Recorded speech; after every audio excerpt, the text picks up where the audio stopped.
뉴스 정면 승부.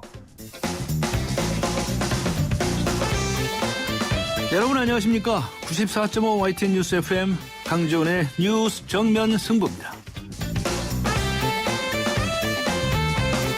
오늘 하루도 대한민국에는 많은 뉴스들이 쏟아졌죠. 오늘의 주요 뉴스를 종합해드리는 뉴스 정면 승부입니다. 최근 어린이집 학대 사건이 잇따르면서 정부와 국회가 대책 마련에 나섰는데요. 이참에 아동 학대뿐만 아니라 보육과 관련된 제도 전면적으로 손을 보겠다고 나섰습니다. 이런 가운데 문영표 보건복지부 장관이 전업주부가 불필요하게 집을 이용하는 수요를 줄이겠다고 했는데요. 전업주부들이 이게 무슨 소리냐라고 하면서 반발하고 있습니다.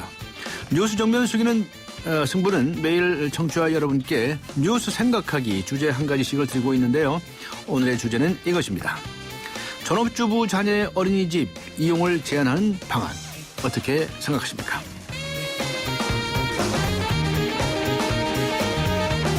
네, 오늘의 뉴스 생각하기 주제는 이것입니다. 전업주부 자녀의 어린이집 이용을 제한하는 방안 어떻게 보십니까? 짧은 문자 50원, 긴 문자 100원의 유료 문자지요. 우물정 0945, 우물정 0945번으로 의견 보내주시기 바랍니다. YTN 라디오 애플리케이션 예스로 듣고 계신 분들께서는 예스 게시판에 글을 남기셔도 됩니다. 추첨을 통해서 정통시사 주간지 주간경향 그리고 아시아 지역 전문 월간지이죠. 매거진 N 구독권 보내드리겠습니다. 1월 26일 월요일 94.5 YTN 뉴스 FM 강지훈의 뉴스 정면 승부 들어갑니다.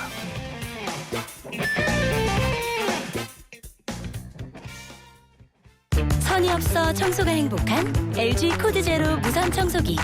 선이 없어 걸림없죠. 코드 제로. 선이 없어 불편 없죠. 코드 제로. 자유롭게 청소해요. 행복하게 청소해요. 선이 없어 청소가 행복한 LG 코드 제로. 오늘의 내심, 내일의 민심.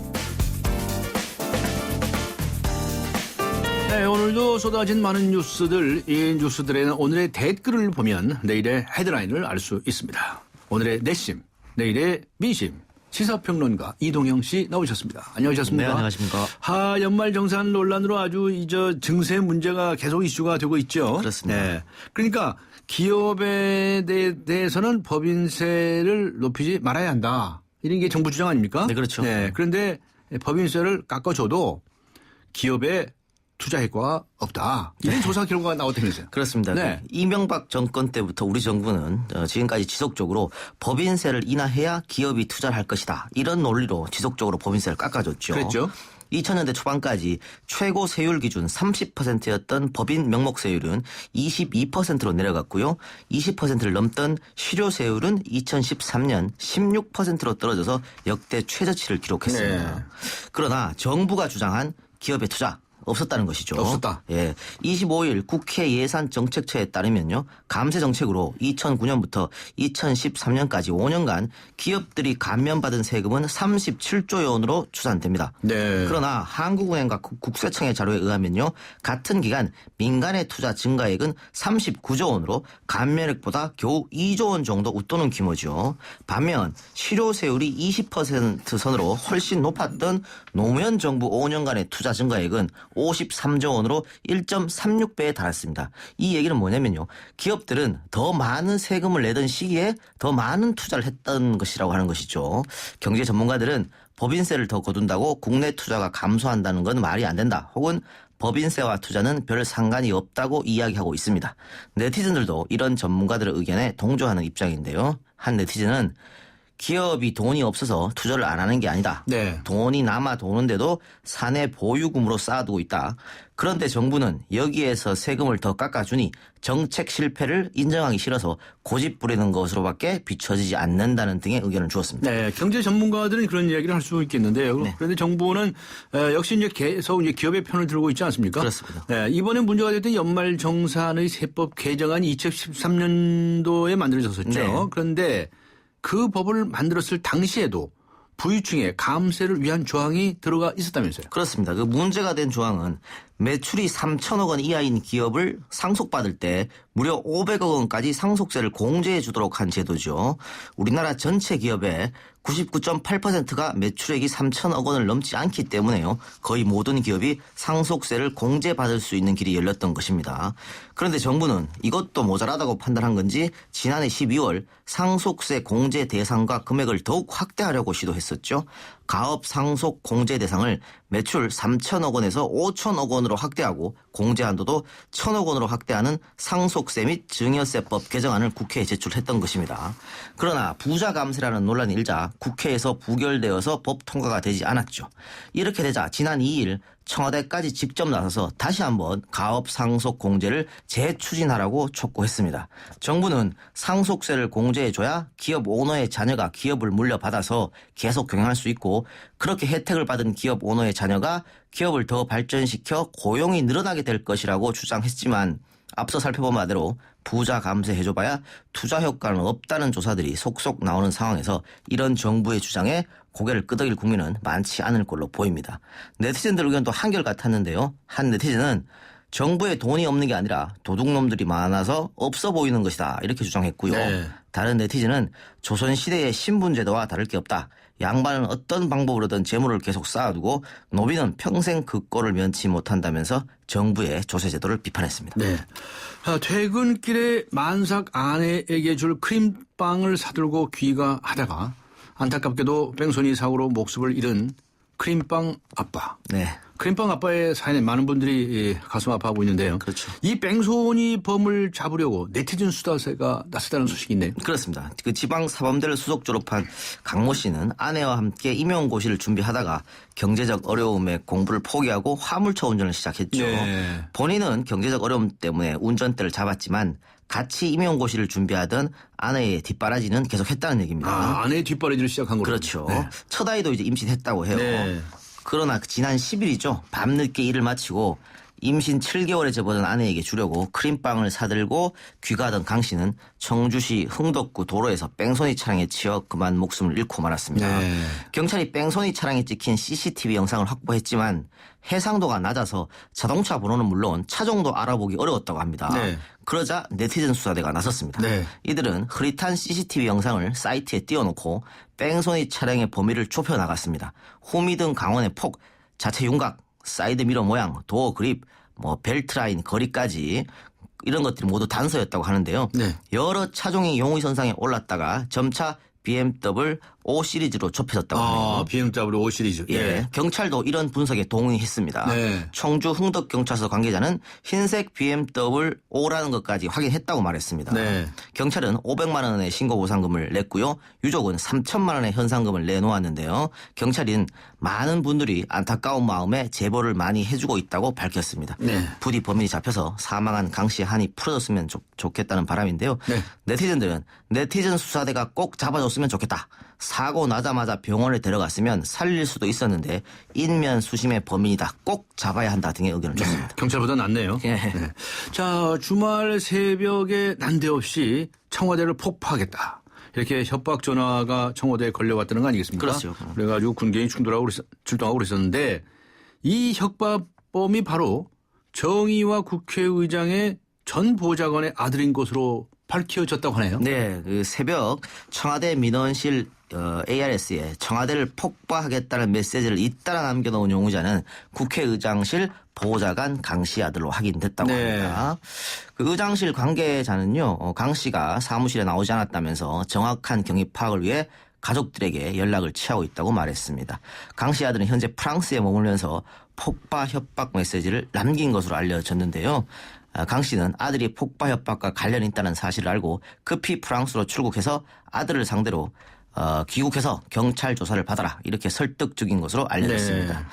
앞서 강 씨의 아들은 지난 17일 SNS를 통해서도 박근혜 대통령과 김기춘 비서실장에 사저를 폭파하겠다고 협박하기도 했다고 합니다.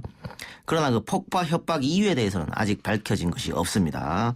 또 강 씨의 아들은 정신과 병력이 있는 것으로 알려졌고요. 네. 청와대를 폭파하겠다고 협박한 장본인이 3부 요인 중 한 명인 정의와 국회의장 보좌관 아들인 것으로 확인되면서 파장이 예상되고 있습니다. 네티즌들은 냉소적 의견을 많이 줬는데요. 한 네티즌은 나라꼴 잘 돌아간다. 이걸 자작극이라고 해야 하는지 팀킬이라고 해야 하는지 어떻게 해석할지 난감하다라는 의견을 줬고요. 다른 네티즌은 국회의장 보좌가 하는 아들이 외국에서 이런 행동을 수차례 했다면 분명 정신에 문제가 있는 것 아니냐. 병원에 데려가야 한다. 이런 의견도 좋네요. 네, 수고하셨습니다. 네, 감사합니다. 네, 지금까지 시사평론가 이동영 씨와 함께했습니다. 우리 집 통신 대표번호 101 TV지를 101로 인터넷을 101로 홍보이도 101로 모두 가입해 CCTV만 봐도 101로 다 함께 101 우리 집 통신은 101로 모두 다 해결해요. LG U+. 네, 오늘 뉴스 정면 승부와 청취자 여러분께 드리는 뉴스 생각하기 주제입니다. 전업주부 자녀의 어린이집 이용을 제한하는 방안 어떻게 보십니까? 짧은 문자 50원, 긴 문자 100원의 유료 문자입니다. 우물정 0945, 우물정 0945번호 의견을 보내주시거나 YTN 라디오 애플리케이션 예스 게시판에 글을 남겨주시기 바랍니다. 잠시 후 뵙겠습니다.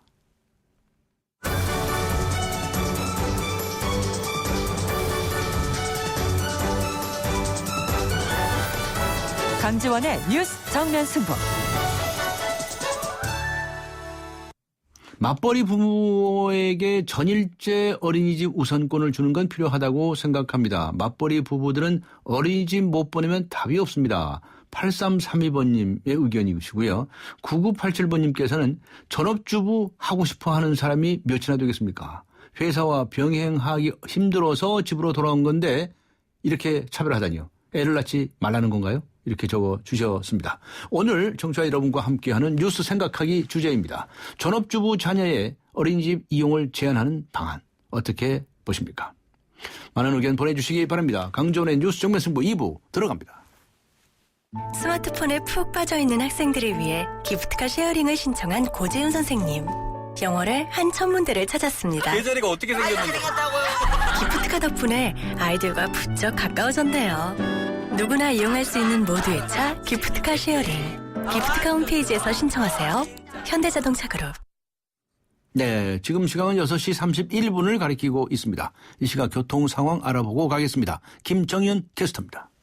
네, 뉴스 정면 승부 교통정보입니다. 월요일 퇴근길 전체적으로는 구간 정체를 보이고 있습니다. 현재 분당수서로 이용해서 도심 쪽으로는 수서 부근 하위차로에 고장차가 서 있습니다. 이 뒤쪽으로 복정에서 수서 지나는데 서행이 되고 있는데요. 옆에 가는 언주로의 소통 상황 오늘은 여유가 있는 편입니다.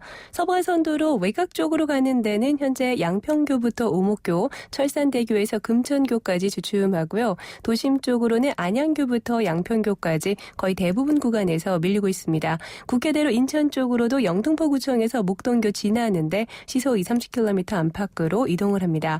고속도로에도 사고가 발생했습니다. 경부고속도로 서울 쪽으로 가는 길 수원 부근 1, 2차로에 걸쳐서 버스 사고 처리 작업을 하고 있기 때문에 2km 구간 밀리고 있고요. 이후로 달래내부터 반포까지 시구간까지 정체입니다. 뉴스 정면 승부 교통정보였습니다.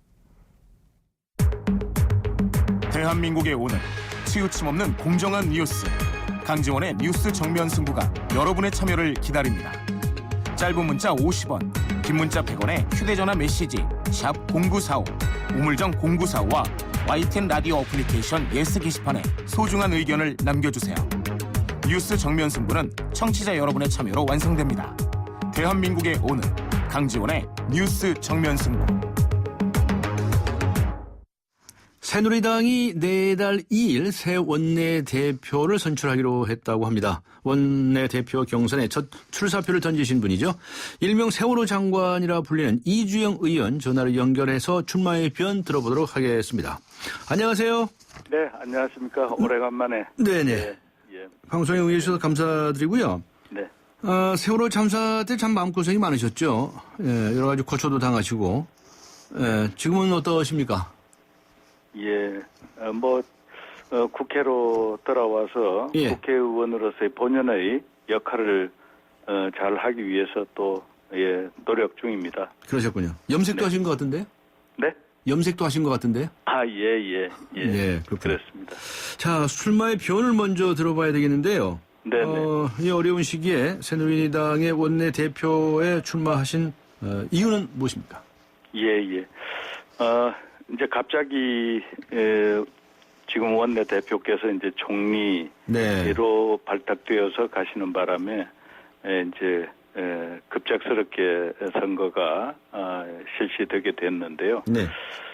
이제 당의 지도부의 이제 좀 핵심 역할을 하는 원내 대표이기 때문에 네. 지금 당 안팎의 여러 가지 당에 대한 요청 사항들이 있습니다. 네. 예컨대 당청 관계에 있어서 좀 더 소통이 강화됐으면 좋겠다라든지 예. 당내의 계파적 갈등 네. 이런 게 좀 없어져야 되지 않느냐. 예. 화합을 해야 또 이렇게 결속이 잘 되어야 내년 총선 대비도 잘 해나갈 수 있을 것이다. 예.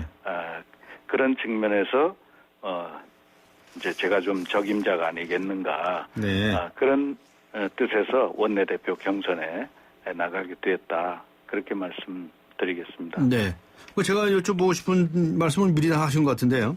네. 우선 저 당청 관계를 좀 여쭤보고 싶은데요. 네네. 그동안에 좀 말이 많았습니다. 뭐 저보다 네. 더 잘 아시겠지만. 네네. 이거 당청 관계 소통을 강화한다는데 좀 구체적으로 좀 어떻게 좀 해보겠다 이런 말씀을 하실 수가 있습니까? 그런 보관 같은 걸 좀 가지고 계십니까? 네, 지금보다도 더 네. 자주 만날 수 있어야 되지 않겠습니까? 예. 그래서 좀 정례화시킨다든지. 정기적으로. 네.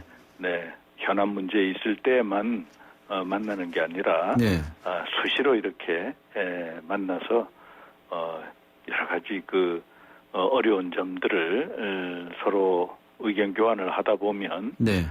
거기에서 뭔가 일치를 이루어 나가고 결속을 잘 할 수 있을 것이다. 그렇게 보는 겁니다. 네. 오늘도 어떤 이가 그랬던데 정부에서 일방적으로 발표하지 말고 사전에 당하고 협의해서 좀 발표 좀 하기도 해라. 뭐 이런 얘기를 한 것 같은데 공감하십니까? 예, 정책은 예. 항상 이제 행정부의 일방 동행으로는 그게 효율을 발휘하기가 어렵지 않습니까? 예, 결국은 입법으로 또 예산으로 뒷받침이 되어야 되는 것이기 때문에 네. 그것은 이제 국회의 몫이죠. 네. 그렇다면은 국회를 이끌어가는 여당과 당정 협의가 사전에 있어서 네. 이해의 폭을 넓혀 놔야 뒷받침을 제대로 받아갈 수 있지 않겠는가. 네. 힘을 받아가려면 그렇게 해야 되겠죠. 네. 뭐 법률가이시니까 더 잘 아시겠지만 우리나라는 대통령제이지만 의원 내각제적인 요소가 있거든요. 네네. 그래서 당이 사실은 좀 정책을 주도하고 나가줘야 되는데 맨날 그 행정을 졸졸 따라다니고 뒤치다거리하고 그런다는 비판이 많지 않았습니까? 예, 제가 2011년 또 2012년 4월 예. 총선을 앞두고 정책위 의장을 했었습니다. 예. 예, 그때는 이제 정책 변화를 당이 상당히 주도적으로 이끌었던 그런 경험을 제가 가지고 있는데요. 네. 예, 이 민심을 제대로 반영한다는 그런 차원에서는 당이 좀 주도적으로 나갈 필요도 있다. 네. 그렇게 생각합니다. 알겠습니다. 그다음에 당내 개파의 화합 문제도 말씀하셨는데 지금도 무슨 친박 비박 어쩌고 말이죠. 네. 김무성 대표 서청원 최고위원 얘기도 나오고 말이죠. 뭐 그런 그런 얘기가 자꾸 나오는데 네네. 이거 새누리당이 그래도 됩니까? 이거 어떻게 화합을 해보시겠다는 법안을 가지고 계십니까? 네. 민주주의 사회에서 네. 정당 운영을 하는 과정에서 견해 차이는 언제든지 있을 수 있는 것 아니겠습니까? 예. 네. 그러나 이제 그게 무슨 개파적인 이해관계의 대립과 충돌이다. 네. 그렇게 해서 개파적 갈등으로 발전한다 하는 것은 바람직하지 못하죠. 네. 네. 국립민복 차원에서 견해가 다른 거는 얼마든지 필요한 논쟁을 거쳐서 네. 합리적인 조정 이런 것들이 이제 필요하겠지만은 아까 말씀드린 그런 소모적인 네. 논쟁은 우리가 되도록이면 극복해 나가야 된다 그렇게 생각하고 있습니다. 그러니까 워낙에 원만하신 분이니까 잘 수습을 하실 수 있기를 기대를 하겠습니다. 네. 자, 그런데 이 이완구 국무총리 후보자가 말이죠. 그 네네. 개헌 문제와 관련해서 네네. 5월 전에 개헌을 논의하자고 새정치민주연합의 문희상 비대위원장에게 얘기했다는 말이 있습니다. 네네. 이 개헌에 관해서는 어떤 입장을 가지고 있습니까?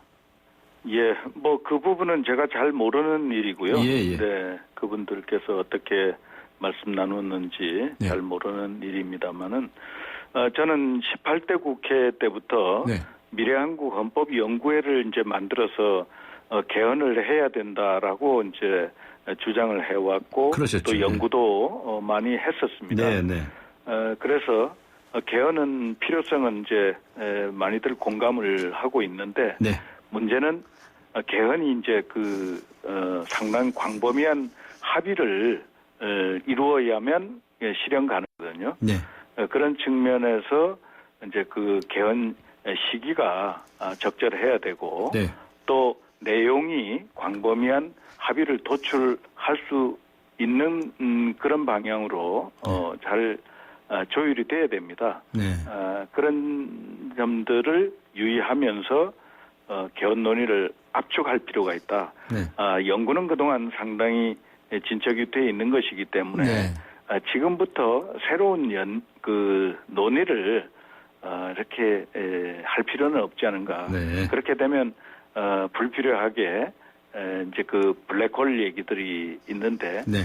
경제가 어려운 그런 현실에서 자칫 그런 현상으로 쏠려가면 네. 여러 가지 국가적인 난제 극복이 어려울 수도 있다. 이런 점도 우리가 경청할 필요가 있다라고 생각합니다. 네. 자, 그러면은 이제 상대 후보는 유승민 의원이 될 것 같은데요. 네네. 이 정책위 의장하고 러닝메이트를 하기로 있지 않습니까? 네네. 그렇게 하도록 되어 있습니다. 언제쯤 정하실 예정이십니까? 예, 곧 결정해야 되는데 예. 아직은 말씀드릴 수 있는 단계가 못 되어 있습니다. 네. 곧 발표를 하시겠네요. 네네. 예. 그리고 지금 박근혜 대통령 지지율이 굉장히 낮습니다. 네네. 이거 어떻게 하실 생각이십니까? 예, 뭐 지지율이라는 것이 이제 등락을 거듭하고 있는 것인데, 예. 뭐 또 앞으로 우리 국민 여러분들이 그 눈높이에 맞추는 그런 정책 개발 또 국정 운영을 할 수 있도록 네. 당이 잘 뒷받침하고 예. 또 때에 따라서는 민심을 가지고 선도를 해나가는 그런 측면에서 같이 노력을 해나갈 필요가 있다. 네. 그렇게 생각하고 있습니다. 네. 이주영 의원님이 원내대표 되시면 지지율 좀 올라갈까요? 예, 지지율 높이기 위해서 네. 모두 힘을 합쳐야 되겠죠. 혹시 원내대표 출마하시는데 박근혜 대통령하고 상의하셨나요? 예, 그런 일은 없었습니다. 아, 없으셨다고요? 네네. 네. 자, 그런데 지금 원내대표가 만약에 되시면요. 네네. 공무원 연금 계획 문제가 4월 아닙니까? 네네. 그렇게 알려져 있고 또 이번에 그 연말 정산하고 관련된 그 법도 4월이고요. 네네. 그 아주 큰 일들이 많이 남겨져 있는데 이미 그 네. 법안 같은 것은 가지고 계시는지요? 어떤 대책을 좀 가지고 계시는지 아니면 앞으로도 연구를 해보셔야 할 예정이신지요? 네네. 공무원 연금 개혁에 대해서는 지금 뭐 사회적 그런 협의 기구도 네. 구성이 되어 가지고 관계되는 이제 이해관계자들 또 전문가들 이렇게 이제 논의가 본격적으로 지금 진행되고 있는 그런 상황이지 않습니까? 네네. 예. 그런 그 논의의 결과들을 가지고 이제 어떤 합리적인 개혁 방안에 대해서 네. 이제 여야가 머리를 맞대고 같이 합의안을 만들 수 있도록 최선을 다해야 된다 그렇게 생각하고요. 네. 지금 또 말씀하신 그 연말 정산 문제에 대해서도 네. 사실 이런 문제들에 대해서 예측을 잘 해서 부작용을 최소화할 수 있도록 했었어야 되는데 그런 점이 좀 미흡했다. 네. 그렇게 봅니다. 앞으로 이 미흡한 부분에 대해서는 저희 당으로서는 예. 지금 개선안을 지금 제시하고 야당과도 협의하겠다 하는 그런 보완을 가지고 있는 그대로 협의를 해나갈 생각입니다. 알겠습니다. 어제 출마 선언하실 때 쓴소리보다 옳은 소리를 하겠다고 하셨는데요. 네. 옳은 소리가 어떤 소리입니까? 예. 뭐 쓴소리 필요할 때는 해야 되죠. 네. 쓴 약이 또 약효가 더 있다. 이제 이런 얘기 아니겠습니까? 네. 예. 그런데 이제 옳은 소리다 하는 그 말씀은 좀 더 광범위한 조금 더 차원이 높은 그런 말씀을 드린 건데요. 네. 쓴소리를 포함해서 우리가 늘 바른 길 또 바른 행동을 추구해 나가야 되지 않느냐 하는 저희 평소 소신, 네. 정도 정행 네. 이런 소신에 따라서 좀 차원 높게 민심을 제대로 파악하고 전달해서 효과적으로 반영하는 그런 어법이다 네. 하는 차원에서 옳은 소리라고 제가 말씀을 드렸고요. 아, 네. 네, 제가 뭐 2012년 총선과 대선 과정에서 네. 정책위 의장 또 대선 기획단장으로서 박근혜 대통령과 같이 일을 하면서 소통을 많이 해왔습니다. 네. 그 과정에서 해야 할 말 못한 적이 없고 네. 또 민심을 제대로 다 반영하고 해서 총선과 대선을 다 승리로 이끌었던 그런 경험들이 있습니다. 네. 예, 그런 차원에서 예. 좀 더 효율적인 민심 반영을 하는 소리다 하는 그런 뜻으로 옳은 소리를 제가 말씀을 드린 것입니다. 알겠습니다. 정도 정행. 네. 네, 네.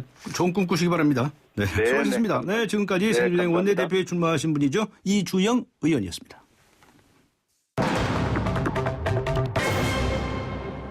어린이집 폭행 사건으로 인한 아동학대 방지 정책이 보육체계의 전면적인 개편으로 확산될 분위기입니다. 문영표 보건복지부 장관은 지난 22일 전업주부의 불필요한 어린이집 이용을 줄이겠다는 발언을 해서 논란을 빚고 있는데요. 아이를 가정에서 양육하는 부모에게 주는 양육수당을 늘려서라도 어린이집으로 몰리는 수요를 막겠다는 것입니다. 이에 대한 학부모들의 생각은 어떤지 알아보겠습니다. 참 보육을 위한 부모연대 장미순 운영위원장 연결하겠습니다. 안녕하세요. 네, 안녕하세요. 네, 문영표 보건복지부 장관이 어린이집에 이 아이를 보내는 전업주부에게 물리적인 제한을 두는 게 없을 것이다. 네. 이렇게 해명을 하고 나섰습니다. 네. 어떻게 생각하십니까? 저는 사실 그 말 자체에 신뢰가 안 가고요. 일단 정부가 무상보육 시행할 때부터 네. 전업주부의 어린이집 이용을 문제 삼았거든요. 네. 그래서 이런 그 아동학대 사건으로 보육 개편에 대한 논의가 될 때 또다시 전업주부에 대한 그 어린이집 이용을 문제 삼고 지원을 축소하겠다고 했는데 네. 이것은 이제까지 정부가 무상보육을 재편하고자 하는 것과 무관하지 않기 때문에 네. 사과로만 끝나지는 않을 거라고 생각을 해요. 예. 그러면 전업주부 입장에서는 뭘 어떻게 해줬으면 좋겠습니까? 사실 지금의 이런 아동학대나 여러 가지 보육의 문제는 보육 체계에서 오는 문제거든요. 예. 그러니까 학부모들은 계속 국공립 어린이집 확충을 원했는데 네. 정부는 국공립 어린이집 확충을 하지 않고 오히려 민간을 활성화하는 방식으로 지금 보육 체계를 유지하고 있는데 네. 민간이 활성화돼서 문제가 되는 거는 민간은 개인이 투자해서 이윤을 남겨야 되는 곳이니까 예. 인건비 절감 등 각종 비용을 절감할 수밖에 없어요. 네. 그래서 양질의 교사를 쓰지 못하는 거고요. 네. 이런 문제들 때문에 학부모들이 국공립 어린이집을 확충하라고 하는 건데 네. 정부는 그런 방향으로 가지 않고 오히려 지원을 축소하는 방향으로 가고 있기 때문에 네. 오히려 앞으로 보육 개편을 어떻게 하느냐에 따라서 보육의 질은 더 나빠질 수 있다고 예상되고 있습니다. 네. 가정에서 전업주부들이 아이를 양육할 경우에 네. 양육수당을 좀 많이 드리겠답니다. 네. 들어겠다는 방안이 지금 연구가 되고 있습니다. 그러니까 어린이집에 보내는 수준을 아주 늘어나게 많이 네. 드린다면 어떻겠습니까? 사실 그건 나쁘지 않죠? 그러니까 그 방침에 대해서 네. 약간 실효성이 의심스러운 게 실효성이 예, 실제로 정부는 불과 몇 달 전까지만 해도 네. 재정이 없어서 네. 제대로 지원을 못 해주겠다 해서 간신히 유지된 상황이거든요. 네. 작년에도 양육비가 지연되거나 뭐 그런 경우가 많았기 때문에 네. 지금 재정이 부족하다고 하는 상황에서 양육비 인상이 실제로 가능할지가 의문이고 네. 실제로 이 양육비를 지원을 확대해주면은 가정 양육을 유도하는 방향으로 가는 거잖아요. 네. 근데 이 가정 양육의 유도는 결국 양육을 여성한테 떠넘기는 것이고 네. 국가가 여성의 경제 활동을 활성화한다고 했는데 그 방침하고는 상충되는 거죠. 예. 그러니까 여성들이 집에서 아이를 키워라인데 네. 사실 여성들은 일도 하고 아이도 키우고 싶지만 조건이 그렇게 안 되는 거잖아요. 예. 노동시장에서의 그래서, 그래서 장시간 노동이요. 양육 시장을 올려준다고 해도 반갑지 않다 이 말씀이십니까? 그렇죠. 네. 실질적으로 보육의 공공성이 강화돼야지 양육 수당을 지원을 확대한다고 문제가 해결되지는 않는다고 보는 거죠. 그다음에요. 특히 네. 이제 그 전문가들의 말에 의하면 네. 0세부터 2세까지 네. 이 어린아이들은 부모하고의 애착 관계가 중요하기 때문에 그 가정에서 양육하는 것이 더 좋다. 외국의 사례도 그렇다라는 주장이 있습니다. 이 주장에 네. 대해서는 어떻게 생각하십니까? 실제로 이제 저도 아이를 키우고 있지만 네. 이게 부모라고 전제가 되고 있지만 주 양육자가 누구냐에 달려 있는 거죠. 근데 네. 저희는 이제 대부분 부모가 주 양육자이니까 그런데 예. 아동 학대 같은 경우에는 오히려 가정에서 더 많이 일어나고 있거든요. 예. 그 이유는 가정이 폐쇄적이고 엄마가 주로 양육을 전담하기 때문이거든요. 네. 근데 그렇게 되면은 가정도 안심할 것은 못 된다는 것인데, 네. 근데 정부는 오히려 가정 양육을 유도하고 있는 거예요. 사실, 그러니까 나쁜 예. 엄마보다 예. 좋은 선생님이 낫다고 하는데 좋은 선생님을 확산할 것이 아니라 오히려 나쁜 엄마를 만들고자 하는 정책이라는 거죠. 근데 0세하고 2세 사이로 국한해서 좀 생각을 해 보시고 네. 그런 경우에도 나쁜 엄마가 많다고 보시는 거군요. 사실 뭐 나쁜 엄마를 좋은 엄마로 만드는 방법은 없나요? 그 환경을 바꿔줘야죠. 여러 가지. 환경을 바꿔라. 네. 그래서 양육 수당도 많이 드리겠답니다. 근데 사실 애 키우는 데는 엄청난 돈이 들어가는 거고 예. 대부분의 양육은 엄마가 전담하지 하루 종일 알겠습니다. 아이를 키우는 게 얼마나 힘든 일인데요. 네, 네. CCTV 설치한다는 방안에 관해서 어떻게 생각하세요? 계속 제가 이 부분에 대해서 말씀을 드리는데 예. 그 인천 어린이집 같은 경우에도 이미 CCTV가 있었잖아요. 예. 그러니까 사실 증거용이긴 하지 예방이 못 된다는 게 지금 나온 결과이잖아요. 예, 그래서 CCTV 확대를 원하는 부모들의 마음은 충분히 공감이 가요. 왜냐하면 예. 어린이집이 그런데? 폐쇄적이어서 예. 그 안을 볼 수가 없기 때문에 그거라도 있어야 확인할 수 있지 않느냐인데 예. CCTV는 사실상 예방이 되지 못하고 있다는 게 네. 계속 CCTV가 알겠습니다. 증가하지만 아동학대도 증가하고 있다는 거죠. 네, 알겠습니다. 시간이 다 돼가지고요. 네네. 죄송하지만 여기서 마쳐야 되겠습니다. 고맙습니다. 네. 지금까지 참 보육을 위한 부모연대 장미순 운영위원장이었습니다. 토마토가 그렇게 좋다길래 인터넷 검색을 해봤어요. 어머, 근데 토마토 진짜 좋아. 회식 많은 우리 대리운전 고객님, 특히 남자 고객님, 홍제동 김수미 강력 추천이 와요. 좌우로 정렬 2588 토마토 좋네, 토마토 좋아 2588. 기변아예요. 저의 다음 계획 궁금하시죠? 앞으로 강원 평창수와 함께 준비하겠습니다. 평창 동계올림픽을 준비하는 깨끗한 물이니까요. 강원 평창수 마시면서 같이 준비하실래요? 평창 동계올림픽 공식 먹는 샘물 강원 평창수. 네, 오늘의 뉴스 생각하기 주제. 전업주부 자녀의 어린이집 이용을 제한하는 방안 어떻게 보십니까? 인데요. 2206번님께서는 전업주부라고 해서 보육시설의 이용을 제한하는 것은 맞지 않고요. 보육료를 보육시설에 지원할 게 아니라 부모에게 지원하는 것이 어떨까요? 라고 적어주셨고요. 0743번님께서는 전업주부들이 맞벌이 가정에 조금 양보했으면 좋겠습니다. 부모와의 애착 형성에 유리한데도 불구하고 어린이집에 맡길 필요가 있을까요? 라는 의견을 주셨군요.